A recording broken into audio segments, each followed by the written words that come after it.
Oke, selamat datang di Klub Matematika, tempat belajar yang mudah dan menyenangkan ya. Pada kesempatan kali ini kita akan belajar bersama-sama untuk latihan tes P3K ya. Untuk pelatihannya ini adalah untuk tes tahun 2021 sebagai persiapan kita dalam menghadapi tes tahun ini ya. Ini adalah tentang kompetensi teknis untuk formasi guru. Ingat, ini untuk latihan P3K tahun ini adalah bagian yang keempat. Kita akan berikan free juga simulasinya. Untuk linknya kita berikan di kolom deskripsi dan passwordnya akan kita berikan nanti ya. Langsung saja kita masuk ke soal yang pertama. Pada rancangan pembelajaran terdapat contoh kompetensi dasar yaitu mengidentifikasi jenis, sifat, dan fungsi bahan alam dari tanaman untuk produk karya seni rupa dan kriya. Maka rumusan indikator yang bisa dikembangkan guru pada tingkatan kognitif mencipta atau C6 yang tepat adalah A. Mengelompokkan bahan alam dari tanaman pandan untuk produk karya seni rupa. B. Menyebutkan fungsi tanaman pandan untuk produk karya seni rupa. C. Menjelaskan sifat tanaman pandan untuk produk karya seni rupa. D. Membedakan sifat tanaman pandan dengan tanaman suji untuk produk karya seni rupa. Atau E. Membuat produk karya seni rupa dari tanaman pandan. Oke, di sini sudah jelas materinya ya. Kemudian yang ditanyakan adalah tingkatan kognitif untuk C6 atau mencipta. Kita berikan informasi dulu, materi dulu mengenai tingkatan kognitif dengan kata kerja operasionalnya. Ada 6 untuk tingkatan kognitif dimulai dari C1 sampai dengan C6. Yang pertama adalah C1, ini mengingat, paling dasar, ini paling mudah atau dikatakan dengan LOTS ya. Kemudian yang kedua adalah C2 yaitu memahami. Tingkatan kognitif yang ketiga adalah C3 menerapkan. Yang keempat adalah menganalisis atau C4. C5-nya adalah mengevaluasi dan yang C6 adalah mencipta. Yang ditanyakan di soal adalah yang C6 ini, menciptanya ini. Oke, kita akan bahas satu persatu mulai dari C1 sampai dengan C6. Jadi kita belajarnya tidak parsial ya, kita menyeluruh agar informasi ini bisa diterima mulai dari C1 sampai C6-nya saja ya, tidak hanya satu sub saja. Kita mulai dari C1 yaitu mengingat. Kata kerja operasional untuk mengingat contohnya di sini adalah tentang menyebutkan, menghafalkan, mengetahui, menuliskan, memberi label. Ini termasuk C1. Sedangkan C2-nya tentang memahami, kata kerja operasional yang digunakan biasanya membedakan, menerangkan, mengartikan, merangkum, mengelompokkan. Menerangkan di sini sama dengan menjelaskan ya. C3-nya adalah menerapkan. Menerangkan yang C2 tadi, yang C3-nya menerapkan. Menerapkan di sini kata kerja operasionalnya melaksanakan, melakukan, melatih, membiasakan, membedakan, menyelesaikan, atau bisa juga menggunakan. C4-nya yaitu menganalisis. Ini sudah kategori HOTS, Higher Order Thinking Skill ya. C4 di sini kata kerja operasionalnya adalah memilih, menata, menyeleksi, mendiagnosis, mengedit, menguraikan. Sedangkan C5-nya yaitu mengevaluasi, kata kerja operasional yang digunakan membuktikan, memisahkan, menguji, mengukur, mengkritik, memvalidasi, memonitor. Sedangkan C6 mencipta di sini yang ditanyakan di soal, kata kerja operasionalnya yaitu membangun, membentuk, membuat, menampilkan, memperjelas, menemukan, menyusun. Di sini ada satu kata yang saya berikan warna merah dan garis bawah, yaitu membuat, karena sesuai dengan soal yang kita bahas tadi ya. Kita kembali ke soalnya. Oke, C6-nya di sini yaitu mencipta. Maka kata kerja operasional yang digunakan untuk KD-nya yaitu membuat produk karya seni rupa dari tanaman pandan. Jadi indikator yang digunakan untuk karya tersebut adalah membuat produk, membuat berarti mencipta atau tingkatan kognitif yang ke-6, C6. Seperti itu. Jawabannya pilihan jawaban yang E. Oke, lanjut kita di soal berikutnya nomor 2. Tetap di kompetensi teknis ya. Pada sebuah rancangan pembelajaran atau RPP tertulis contoh rumusan indikator kompetensi, yaitu menjelaskan kondisi operasi sistem dan komponen perangkat keras. Jika seorang pendidik akan menyusun menjadi tujuan pembelajaran, maka rumusan yang tepat adalah, yang ditanya adalah, jika ada indikator seperti ini, tujuan pembelajarannya seperti apa? A, ini B, C, D, dan E. Tidak saya bacakan ya. Yang penting dulu ini kita akan analisis nanti di cara menjawabnya. Ada beberapa kaidah dalam menyusun tujuan pembelajaran. Unsur-unsur dalam merumuskan tujuan pembelajaran kita berikan singkatan yang mudah, yaitu kaidah ABCD. Apa ABCD itu? ABCD adalah singkatan dari A, yaitu audience atau peserta didik. Biasanya di sini siswanya. Harus ada kata-kata siswa atau peserta didik. Yang kedua adalah behavior, yaitu perilaku yang spesifik yang akan dimunculkan oleh peserta didik setelah selesai memperoleh pengalaman belajar dalam pelajaran tersebut. Artinya di sini audiensnya tadi adalah siswa, behaviornya adalah siswa dapat apa? Dapat membaca puisi, dapat apa gitu ya. Itu behavior. Sedangkan C-nya yang ketiga adalah condition. Kondisi. Di sini artinya batasan yang dikenakan kepada peserta didik atau peralatan yang digunakan saat pembelajaran atau saat penilaian. Misalnya di sini setelah melakukan diskusi kelompok, itu namanya condition. Siswa dapat, nah gitu ya. Siswanya audience, setelah melakukan diskusi kelompoknya itu alatnya, termasuk C-nya, condition-nya. Sedangkan yang terakhir adalah D, degree. Degree di sini adalah tingkatan keberhasilan peserta didik dalam mencapai perilaku. Di sini bisa menggunakan kata-kata dengan tepat, dengan percaya diri. Jadi contoh tadi, setelah melakukan diskusi, setelah melakukan apa gitu, kemudian siswa dapat membaca puisi, degree-nya dengan percaya diri. Itu ya, kaidah ABCD. Sekarang kita lihat dari kelima pilihan jawaban di sini, yang saya beri tanda biru, di sini jawaban yang benar. Mengapa di sini benar? Ayo kita coba kita cek. Di jawaban yang B, setelah melaksanakan proses pembelajaran dan menggali informasi melalui diskusi. Ini termasuk C, condition-nya. Siswa berarti di sini adalah audience atau A. Dapat menjelaskan kondisi operasi sistem dan komponen perangkat keras. Dapat menjelaskan berarti ini behavior, ya, behavior, perilaku spesifiknya secara benar. Secara benar berarti di sini adalah degree-nya, tingkat keberhasilan. Jadi jawaban yang B ini lengkap, ada ABCD-nya. Kaidah ABCD-nya ada.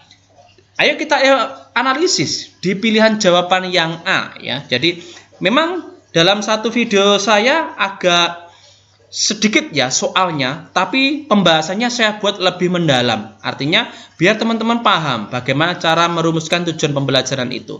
Kita cek yang A, jawaban yang A. Setelah melaksanakan proses pembelajaran melalui praktik. Nah, berarti ini adalah condition-nya atau C-nya. Siswa adalah audience. Dapat menjelaskan kondisi operasi sistem dan komponen perangkat keras berupa komponen input, proses, dan output. Ini adalah behaviornya. Lihat, tidak ada degree-nya, tidak ada D-nya. Berarti A ini tidak memenuhi kaidah ABCD. Kita analisis yang C. Siswa, berarti ini A-nya sudah ada, audiensnya ada. Dapat menjelaskan kondisi operasi sistem dan komponen perangkat keras berupa komponen input, proses, dan output. Berarti di sini berarti dapat menjelaskan perilaku spesifik. Berarti ini adalah behaviornya. Secara benar berarti di sini degree-nya ada. Yang nggak ada apa? C-nya, condition-nya. Setelah apa? Nggak ada di sini di pilihan jawaban yang C. Berarti C tidak memenuhi kaidah ABCD. Semoga dipahami oleh teman-teman ya. Bagaimana dengan yang D? Menjelaskan kondisi operasi sistem dan komponen. Lihat di D jelas ini nggak ada siswa atau nggak ada peserta didiknya. Berarti tidak ada audiensnya, tidak ada A-nya. Jadi kaidah ABCD-nya sudah tidak memenuhi syarat yang dijelas karena sudah nggak ada kata siswanya. Sama juga dengan yang E. Lihat, setelah melaksanakan proses pembelajaran dan menggali informasi melalui diskusi, itu adalah condition-nya, C-nya. Materi, kondisi, operasi sistem, dan komponen perangkat keras. Oke, itu termasuk behavior-nya. Secara benar tanpa melihat catatan adalah degree-nya. Ya nggak ada audience-nya, nggak ada siswa dapatnya, siswanya atau peserta didiknya. Jadi jelas D dan E nggak ada audience-nya. Jadi jawabannya adalah pilihan jawaban yang B. Oke, seperti itu ya. Oke, untuk informasi saja untuk teman-teman semuanya, kita juga akan berikan link latihan soal simulasi untuk tes P3K ini. Untuk linknya kita taruh di kolom deskripsi ya. Silahkan diklik di bawah video ini di kolom deskripsinya. Kemudian di situ ada, kalau ditanyakan password, silahkan klik saja Klub Matematika 4 ya. Jadi link itu silahkan diketik. Nanti ada pertanyaan password, silahkan dituliskan Klub Matematika 4 ya. Kita berikan 15 soal di simulasi tersebut. Termasuk soal ini saya masukkan di situ untuk bahan evaluasi. Kemudian soal 10 soal yang lain itu dari video sebelumnya. Silahkan cek saja di video kita yang sebelumnya kalau ingin pembahasannya. Jadi 15 soal itu terdiri dari 10 soal yang membahas tentang manajerial. 5 soal yang ini saya masukkan juga yaitu tentang kompetensi teknisnya. Gitu ya, sebagai bahan latihan untuk kita semua ya. Ikuti saja karena sudah banyak yang ikut dan masuk ke email saya mengenai simulasi ini dan banyak juga yang dapat 100, ada juga yang kurang dari 100 ya. Intinya kita belajar mulai dari sekarang, kita jemput bola untuk mendapatkan hasil terbaik pada tes P3K di tahun ini ya. Lanjut kita di soal nomor 3. Pada saat menyusun perencanaan pembelajaran pokok materi tentang unggas, seorang guru merumuskan tujuan pembelajaran agar siswa dapat mendefinisikan hewan unggas, mengelompokkan dan membedakan jenis-jenis unggas. Adapun pilihan strategi pembelajaran untuk menjelaskan materi kepada siswa tersebut yaitu strategi pembelajaran deduktif. Mendasarkan dan strategi pembelajaran tersebut mencerminkan ragam pengetahuan yang jenisnya A. Fakta, B. Prosedur, C. Keterampilan, D. Konsep, atau E. Prinsip. Tentu kita tidak bisa menjawab soal ini apabila kita tidak memahami apa itu fakta, prosedur, keterampilan, konsep, prinsip. Oleh karena itu, kita juga akan bahas di sini mengenai kelima bahasan itu. Jadi, berikut kita sampaikan untuk membuat tabel, kita berikan tabel untuk mempermudah kita dalam menentukan jenis materi, yaitu tentang fakta, kemudian konsep, prosedur, kemudian prinsip, keterampilan, ada juga aspek afektif dan aspek motorik. Kita bahas di sini mulai dari jenis-jenis yang berupa fakta. Di sini artinya indikatornya yang harus dikuasai oleh siswa adalah apabila siswa diminta untuk menyebutkan nama, kapan, di mana, tentang suatu peristiwa yang terjadi. Ini namanya adalah fakta. Sedangkan untuk konsep, jenis materi yang konsep di sini indikator hasil belajarnya yang harus dikuasai oleh siswa adalah apabila siswa diminta untuk mengemukakan definisi, membedakan dua hal, kemudian mengklasifikasi, ini adalah konsep. Yang ketiga yaitu prosedur. Di sini jelas ya, kalau prosedur berarti di sini siswa itu menjelaskan mengenai langkah-langkah pemecahan suatu persoalan menurut prosedur tertentu. Sedangkan yang keempat ini adalah prinsip. Artinya di sini siswa diminta untuk menjelaskan hubungan antara berbagai konsep, bisa juga tentang sebab akibat. Sedangkan yang kelima yaitu keterampilan. Kalau keterampilan berarti di sini indikatornya adalah siswa diminta membuat sesuatu, itu keterampilan ya. Kemudian aspek afektif, namanya saja afektif berarti menilai tentang sikap. Jadi siswa diminta memilih dan melakukan sikap tertentu terhadap suatu kejadian. Sedangkan aspek yang motorik berarti di sini adalah siswa diminta motorik berarti menggunakan anggota badannya gitu. Jadi itu adalah jenis-jenisnya. Untuk melihat jawabannya di soal nomor 3, kita coba lihat di mengelompokkan dan membedakan jenis-jenis unggas. Oh, berarti ini termasuk konsep. Pilihan jawaban yang D. Seperti itu, cukup mudah karena klub matematika adalah tempat belajar yang mudah dan menyenangkan ya. Kita lanjut ya, tetap semangat belajar di klub matematika. Memang soalnya dapat sedikit tapi pembahasannya lebih mendalam gitu ya.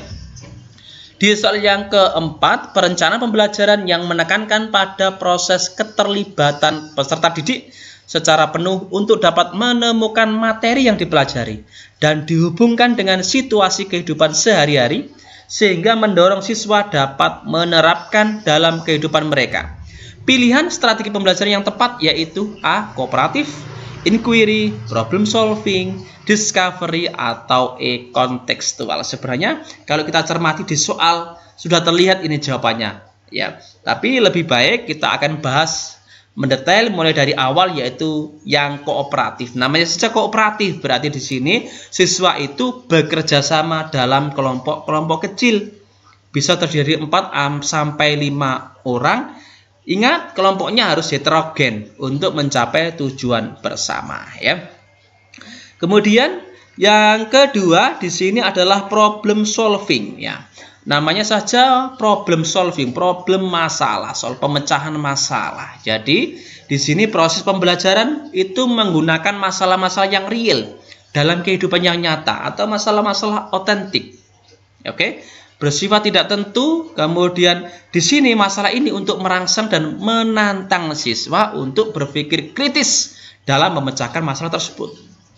Yang ketiga adalah inquiry, hampir sama di sini. Inquiry di sini lebih ke observasinya, melakukan observasi atau eksperimen untuk mencari jawaban maupun untuk memecahkan sebuah permasalahan terhadap pertanyaan atau rumusan masalah menggunakan berpikir kritis dan logis. Sementara yang keempat adalah discovery learning. Discovery ini termasuk kategori yang baru ya di sini. Model pembelajaran yang melibatkan siswa untuk aktif mencari dan menyelidiki permasalahan sehingga siswa bisa menyimpulkan konsep dari pembelajaran yang telah dipelajari. Kemudian yang CTL atau biasa disingkat dengan pembelajaran kontekstual, contextual teaching learning di sini adalah guru mengaitkan ya antara materi yang diajarkan dengan situasi dunia nyata anak. Kemudian mendorong siswa tersebut untuk membuat hubungan antara pengetahuan yang telah dimilikinya dengan penerapan dalam kehidupan sehari-hari. Kalau kita lihat di soal di sini kata kuncinya saya beri garis bawah dan tebal di sini, dihubungkan dengan situasi kehidupan sehari-hari sehingga mendorong peserta didik dapat menerapkan dalam kehidupan mereka. Jadi jelas jawabannya adalah pilihan jawaban yang E, pembelajaran kontekstual atau CTL, contextual teaching and learning ya. Lanjut di soal berikutnya nomor 5 ya. Untuk nomor 5, saat merancang pembelajaran seorang guru ingin menyederhanakan konsep atau prinsip atau hukum yang kompleks sehingga dapat memperjelas penyajian pesan secara tertulis. Media apa yang paling tepat dipilih oleh guru? A. Bagan, B. APE, C. Flipchart, D. Foto, atau E. Gambar. Kata kuncinya di sini ada pembelajaran guru ingin menyederhanakan konsep tersebut. Konsepnya tersebut sangat kompleks. Untuk menyederhanakannya, biar penyajiannya mudah, pakai media apa gitu ya. Banyak ya ini media mulai dari foto, kemudian sketsa, ada diagram, ada bagan, ada grafik, kemudian APE. Ya, kita bahas mulai dari media foto, banyak kelebihannya. Selain kelebihan juga pasti ada kekurangan ya. Untuk foto hanya menggunakan indera mata ya. Tapi kelebihannya juga banyak di sini. Harganya juga murah, gampang didapat, serta dapat digunakan dengan mudah ya. Apalagi kita bisa menggunakan pakai media internet seperti ini, kita mudah mencari gambar-gambar ya. Kemudian yang lain ada sketsa ya. Sketsa adalah gambar yang sederhana, artinya draft kasar ya. Untuk melukis bagian-bagian tanpa kurang detail, tapi kelemahannya sketsa di sini kurang detail ya. Yang ketiga adalah diagram. Oke. Yang keempat adalah bagan atau chart di sini. Nah, Seperti halnya media grafis yang lain, fungsinya adalah di sini menyajikan konsep yang sulit disampaikan secara tertulis ya. Syaratnya adalah dapat dimengerti oleh anak, sederhana, tidak rumit, tidak berbelit-belit. Oke, di sini bagian tentang organisasi, bagian tentang alur siklus air gitu ya. Kemudian grafik ada titik garis ya. APE, alat permainan edukatif. Oke. Jadi kalau kita lihat di sini di soal nomor 5, menyederhanakan konsep atau prinsip atau hukum yang kompleks berarti kita bisa menggunakan bagan. Pilihan jawaban yang A. Oke, seperti itu. Oke, demikian video sederhana ya dari kami Klub Matematika. Semoga video ini bisa bermanfaat untuk kita semua. Jangan lupa like, kemudian subscribe. Bagikan jika dirasa video ini bisa bermanfaat bagi orang lain. Ikuti ya. Silakan diikuti simulasi di kolom deskripsi tadi ya, yang sudah saya sampaikan dengan password yang sudah saya berikan di pertengahan video tadi. Terima kasih dan tonton kami di video selanjutnya di Klub Matematika, tempat belajar yang mudah dan menyenangkan.